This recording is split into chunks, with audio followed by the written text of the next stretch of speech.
Hello friend, कैसे हैं आप सभी। उम्मीद करता हूं कि अच्छे होंगे।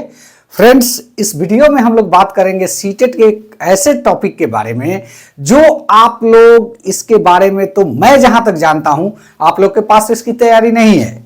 जी हाँ दोस्तों, स्पष्ट शब्दों में आप यह बात सुन लें कि आपकी तैयारी इसकी नहीं है। और अगर इससे प्रश्न आते हैं, जैसा कि 2024 के जुलाई परीक्षा में इससे एक प्रश्न, मात्र एक प्रश्न पूछा गया, यह इस बात का संकेत है कि आने वाले सीटेट में इससे भर भर के प्रश्न रहेंगे। वो टॉपिक आप लोगों ने अभी तक नहीं पढ़ा है, तो आज की इस वीडियो में हम वही टॉपिक आप लोग को कवर करवाने वाले हैं। आप लोग इस वीडियो को पूरा देखिएगा, अंत तक देखिएगा, क्योंकि यह बहुत ही खास टॉपिक है और आप लोगों के लिए बड़े ही मजेदार तरीके से हम प्रेजेंट करेंगे। और जो भी सवाल इससे बनेंगे, क्योंकि अभी तक सीटेट ने एक ही सवाल इससे पूछा है, और भविष्य में कितनी सवाल किस किस तरीके से बनेंगे, इस पर आज की इस वीडियो में हम लोग चर्चा करेंगे। जी हां दोस्तों, बात कर रहे हैं हम एनसीएफ 2023 की। इससे पहले एक ही सवाल पूछा गया है सीटेट जुलाई 2023 में जो हुआ, 24 में, सॉरी, सीटेट जुलाई 2024 में जो सवाल पूछे गए हैं वो मात्र एक ही सवाल है। तो आज की इस वीडियो में जो भी इससे आशा है कि 2025 के फरवरी के परीक्षा में जो सवाल अगर पूछे जाते हैं तब आप फंस जाएंगे, तब आपका कहीं ना कहीं 2 से 3 नंबर खत्म हो जाएगा, क्योंकि सवाल अब भर भर के रहने वाला है इस टॉपिक से। तो वो सवाल यही पूछा गया था कि भारत की शिक्षा नीति में भाषा यानी कि त्रिभाषा का समुन्नत करने के लिए क्या कहती है। 2023 की शिक्षा नीति त्रिभाषा को समुन्नत मतलब कि संपूर्ण तरीके से उन्नत करने के बारे में क्या कहती है, यही सवाल पूछा गया था। ऑप्शन भी दिया गया था, हालांकि इसका सही आंसर यही होगा कि मातृभाषा के साथ बहुभाषावाद को बढ़ावा देने के लिए। जी हाँ दोस्तों, आप सही सुन रहे हैं। अब जो है एनसीएफ 2023 अनुशंसा करती है बहुभाषावाद का, त्रिभाषा सूत्र का अनुशंसा करती है, और उसी से संबंधित बहुत सारे सवाल आप लोग बोर्ड पे भी देख पा रहे होंगे। जैसे कि एनसीएफ 2023 में विशेष रूप से किस पर बल दिया गया, एनसीएफ 2023 के संचालन समिति के अध्यक्ष कौन थे, और एनसीएफ 2023 कितने वर्ष के बच्चों के लिए पाठ्यक्रम को तैयार किया गया है, एनसीएफ 2023 का अध्याय संख्या कितना है, और एनसीएफ 2023 का कौन सा अध्याय मातृभाषा साहित्य कई भाषाओं के सीखने पर बल देता है। साथ ही साथ एक और सवाल यहां से आने का उम्मीद है 2023 में यानी कि एनसीएफ 2023 में कौन से चरण में R1 का प्रयोग बताया गया है। जी हां, यहां पे 3 चरण बनाए गए हैं। 3 चरण बनाए गए हैं। वो कौन कौन से चरण है? पहला आधारभूत चरण, दूसरा प्रारंभिक चरण और तीसरा मध्य चरण। तो आधारभूत चरण में कितने से कितने वर्ष के बच्चों के लिए प्रावधान किया गया है, यही सवाल यहां पे R1 पूछ रहा है। तो ये वीडियो बहुत खास होने वाला है दोस्त। आज इस वीडियो को आप लोग मत छोड़ के जाइएगा, देखिएगा, क्योंकि एनसीएफ 2023 से अब तक एक ही सवाल पूछा गया है पिछले सीटेट में, यानी कि 2024 के जुलाई वाले सीटेट में पूछा गया है। और उम्मीद है कि अब जितनी भी सीटेट होंगी सारे सवाल पूछे जाएंगे आपसे, मेरा यह दावा है। तो चलिए बात करते हैं एनसीएफ 2023 के बारे में। सबसे पहले आपसे बात कर लेते हैं कि वर्ष 2023 में जारी किए गए एनसीएफ 2023 बहुभाषावाद पर विशेष बल देता है, और यह कहता है कि कम से कम तीन भाषाओं की जानकारी बालक के पास होनी चाहिए। 15 वर्ष के पहले के बालक के पास 3 भाषाओं की जानकारी होनी चाहिए, इसी बात का अनुशंसा करता है। यानी कि अकादमिक दक्षता 3 भाषाओं में हासिल करनी होगी विद्यार्थियों को। और साथ ही साथ राष्ट्रीय पाठ्यचर्या की रूपरेखा 2023 का जो आपका क्या कहते हैं, संचालन समिति के अध्यक्ष जो थे कस्तूरी रंगन, यानी कि आपका एक सवाल का जवाब मिल जाएगा। जो संचालन समिति के अध्यक्ष थे कस्तूरी नंदन थे। जी हाँ दोस्तों, उन्होंने कहा कि जो है इसमें 18 वर्ष की आयु के बच्चे के लिए ये जो अनुशंसा किया गया है, यह एक ऐसा दस्तावेज है जिसमें भारत के 3 से 18 वर्ष के आयु के बच्चों के लिए एकीकृत पाठ्यचर्या है। जी हाँ दोस्तों, आपसे बात करेंगे कि कम से कम 15 वर्ष के बालक तक को बहुभाषावाद यानी कि त्रिभाषा के सूत्र में कम से कम 15 वर्ष की आयु तक जो है पाठ्यक्रम को पढ़ने की क्षमता को विकसित करने का एक टारगेट रखा गया है।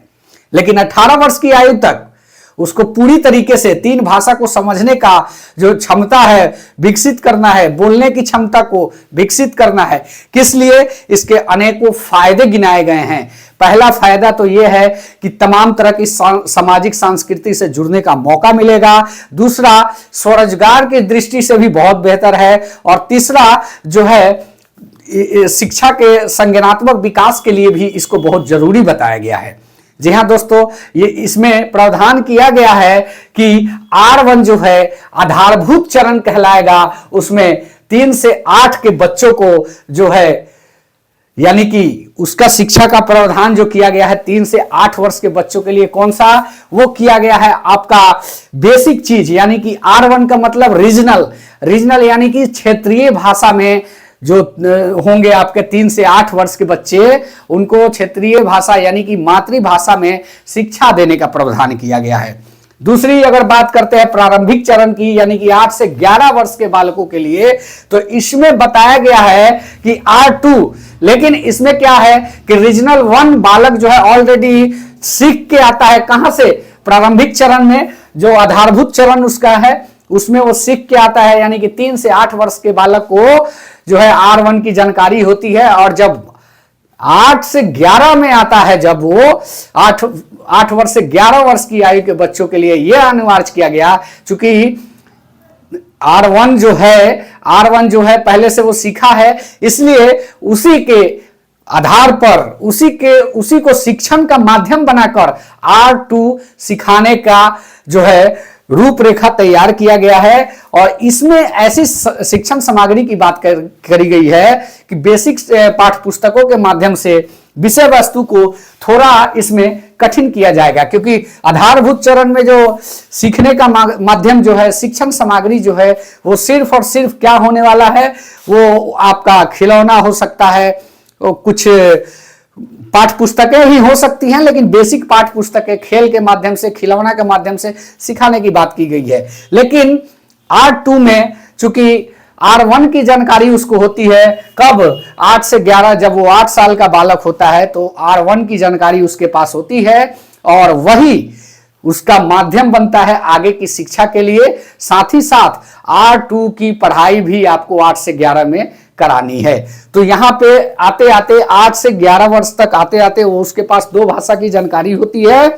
और उसके बाद तीसरा आता है आपका मध्य चरण जो 11 से 14। इसमें बताया गया कि अच्छी तरह से की गई डिजाइन जो पुस्तकें होंगी उसी के माध्यम से सिखाया जाएगा।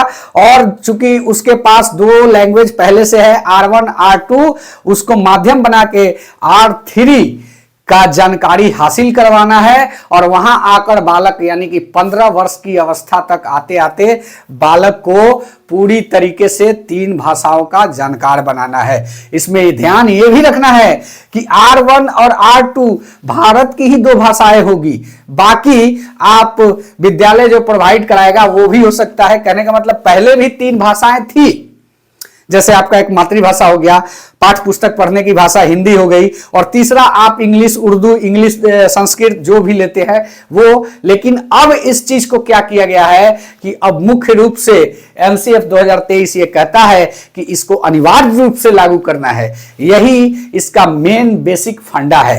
अब आते हैं सवाल की ओर। तो सवाल आपसे यही पूछता है कि एनसीएफ 2023 विशेष रूप से किस पर बल देता है? तो बहुभाषावाद पर बल देता है, यानी कि मातृभाषा के साथ 2 और भाषाओं पर बल देता है। दूसरा सवाल यह होता है कि एनसीएफ 2023 के संचालन समिति के अध्यक्ष कौन थे?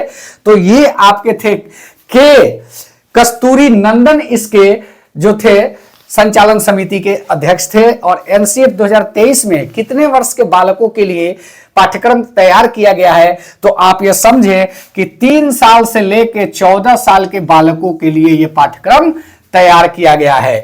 एनसीएफ 2023 का अध्याय संख्या कितना है? तो एनसीएफ 2023 का अध्याय संख्या जो है 2 है। 2 है। पृष्ठ संख्या अगर आपसे पूछता है तो ये होता है आपका 234 से लेकर 267 तक। 234 से 267 तक, ये भी याद रखिएगा। पृष्ठ संख्या भी पूछ सकता है और अध्याय भी पूछ सकता है। अब बात करते हैं कि मातृभाषा 2023 का कौन सा अध्याय मातृभाषा साहित्य कई भाषाओं सीखने पर बल देता है? तो इसमें आपका हो जाएगा पृष्ठ संख्या 234। 234 ये कहता है कि मातृभाषा सहित कई भाषाओं को सीखना अनिवार्य है। एनसीएफ 2023 में कौन सा चरण R1 का प्रयोग बताया गया है? कौन से चरण में? यानी कि यह कह रहा है कि R1 का प्रयोग किस चरण में है? तो R1 का प्रयोग आधारभूत चरण में है। जी हां दोस्तों, इससे बहुत सारा सवाल बनेंगे। उम्मीद है कि जितना मैंने बता दिया इस छोटे से वीडियो में, उतना में आपका सारा कॉन्सेप्ट खत्म हो गया और इससे संबंधित कोई सवाल आता है तो आप निश्चित ही उसका आंसर दे पाएंगे। जी हाँ दोस्तों, यह वीडियो कैसा लगा? अच्छा लगा चैनल को सब्सक्राइब करें। मिलते हैं नेक्स्ट वीडियो में। धन्यवाद। जय हिंद। वंदे मातरम।